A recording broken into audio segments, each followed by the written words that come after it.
Jeudi dernier, Clara, le regroupement des associations de lacs de Saint-Hippolyte a tenu une rencontre avec les équipes candidates en vue des prochaines élections pour discuter des enjeux relatifs aux cours d'eau dans la municipalité. Vous étiez sur place. Oui, Claude, c'est un exercice particulièrement intéressant car c'est la première fois depuis les élections municipales de 2009 que Saint-Hippolyte a plus de 2 candidats à la mairie. Et même là, en 2009, on comptait 2 candidats indépendants. Donc là, on parle vraiment de 3 équipes complètes de conseillers et de conseillères. Les gens sur le terrain nous parlent de jamais vu. On écoute à ce sujet Suzanne Chartrand, qui est coordonnatrice du regroupement des associations de lacs de Saint-Hippolyte.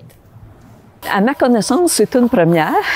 À la dernière élection municipale, il y avait un candidat à la mairie, pas d'équipe de candidats avec lui, et une équipe qui a remporté les élections.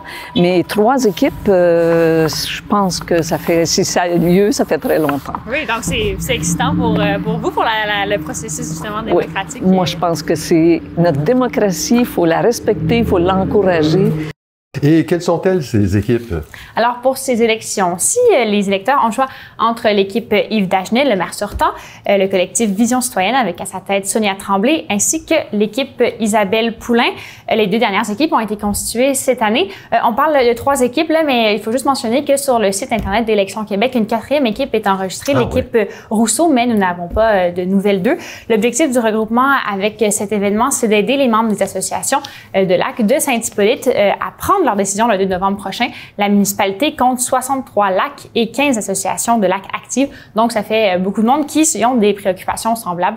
On peut écouter Mme Chartrand. Nous, on pense que la collaboration avec la municipalité, c'est gagnant pour tout le monde. C'est gagnant pour nos lacs, c'est gagnant pour les élus, c'est gagnant pour nous qui payons de taxes.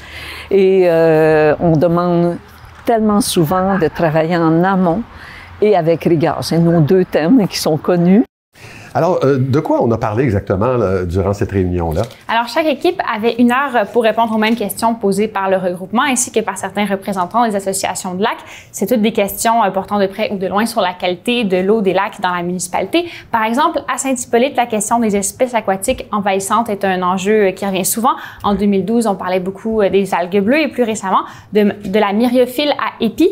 Les différentes équipes ont pu discuter de ce qu'ils comptaient faire pour mieux contrôler ces espèces. Il a aussi été question des bandes riveraines, donc cette zone de végétation naturelle qui doit rester intouchée aux abords des cours d'eau. C'est un règlement provincial que tous les propriétaires vivant près d'un cours d'eau doivent respecter. On parlait au début de 5 mètres à respecter. Maintenant, il est plutôt question de 10-15 mètres. Alors, ça déplaît à certaines personnes. Les équipes parlaient donc de leur position à ce sujet.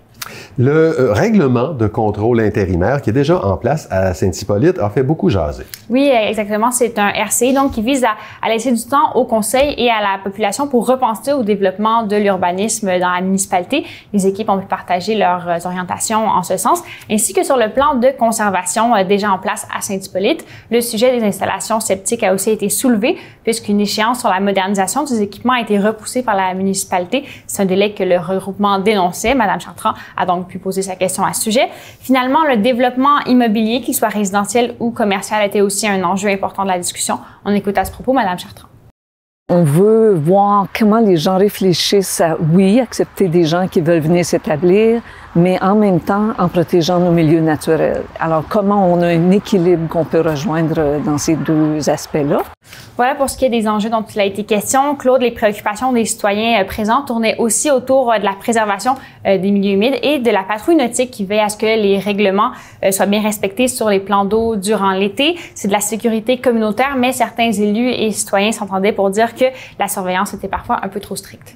Et j'imagine, Clara, que les citoyens qui n'ont pas pu assister à la rencontre, ils peuvent tout de même avoir accès au contenu de la rencontre, aux réponses qui ont été données. Oui, l'entièreté des échanges est disponible sur la page Facebook du regroupement des associations de lacs de Saint-Hippolyte. Les citoyens peuvent donc aller chercher de l'information à cet endroit.